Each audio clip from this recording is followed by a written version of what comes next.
Hey everyone, this is how to have unlimited scale as a financial media biz. So this is day 2 of making these daily videos. Basecamp is a pretty great example of what I'm talking about here. So if you don't know what Basecamp is, I don't really either, except it's this open source project.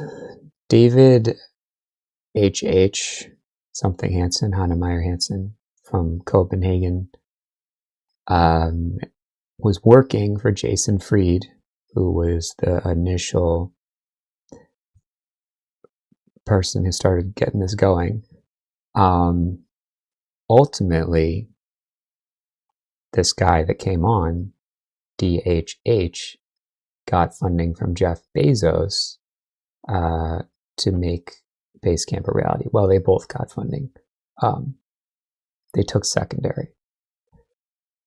That's not the point, though. The point is unlimited scale, and so that's what I'm trying to get figured out for my financial media biz.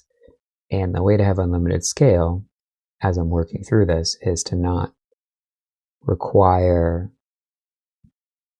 going viral, for one, but more importantly than that, because I think that is a good skill to continue to develop, working on building an ad budget up, okay, and having a system that allows you to have a great understanding of your email and SMS list. So updates for today, what I've got going on is basically I had everything, all the contacts in SendGrid, which is an ESP, email service provider, and didn't like that because I had trouble with segmenting, and it wasn't even really allowing me to send to the segments I created in SendGrid. So anyway, what I've started to do now instead is create a database, right? And so where I'm at now with the spreadsheet database, I ended up using Supabase, that's what ChatGPT recommended, is every time someone signs up for my free stocks, which I do actually pick them, I am really into the market.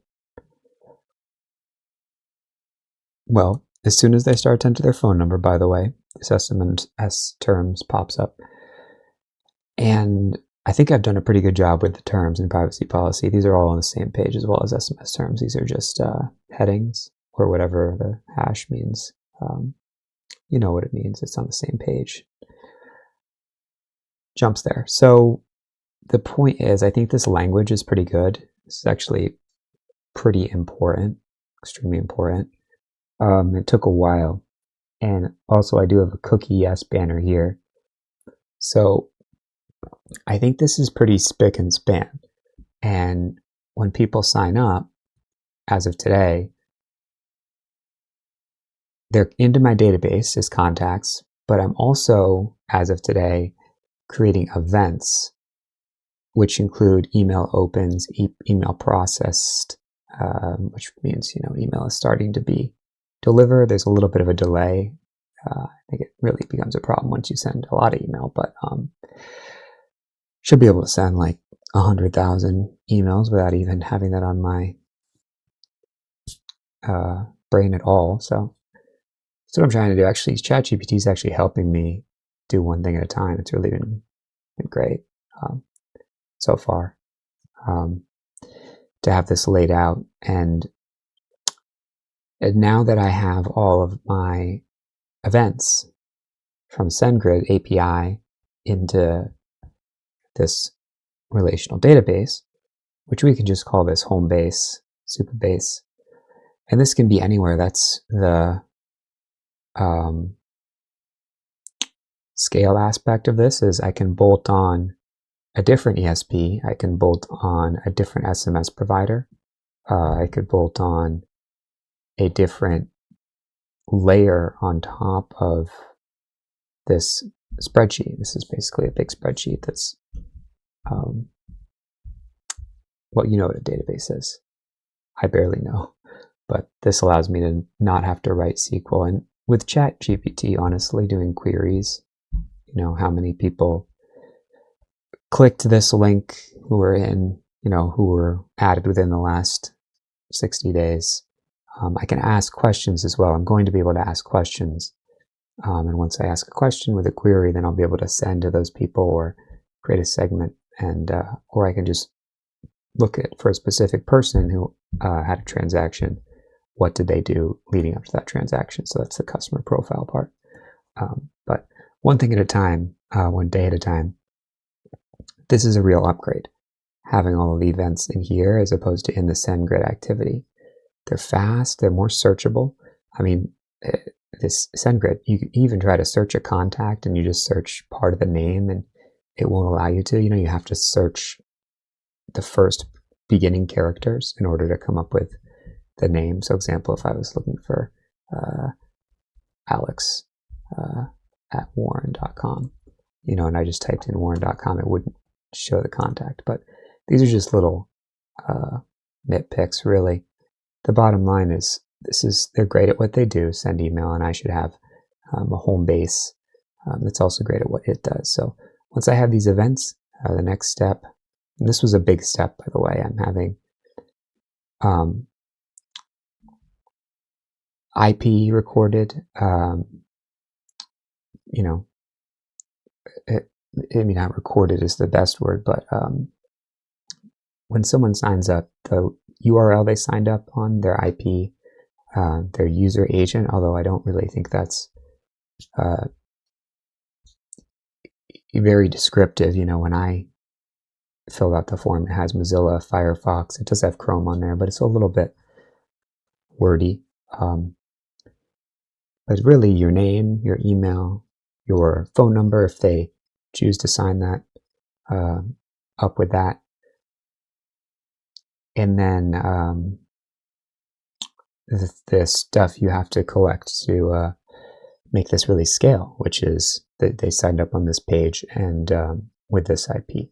So that's all great. I feel really good about that, which is a great feeling to just think, thousands of leads coming into this to all be processed with that information is really reassuring, because a professional plaintiff could be quite a bother to someone who wasn't really feeling solid about that, feeling good about that. So that is the database. Those are the events, and it's an exciting next move. I do have some scenarios over here. This is the events logger. I named these today, which was helpful to make these a little simpler. Every time there's an event, it'll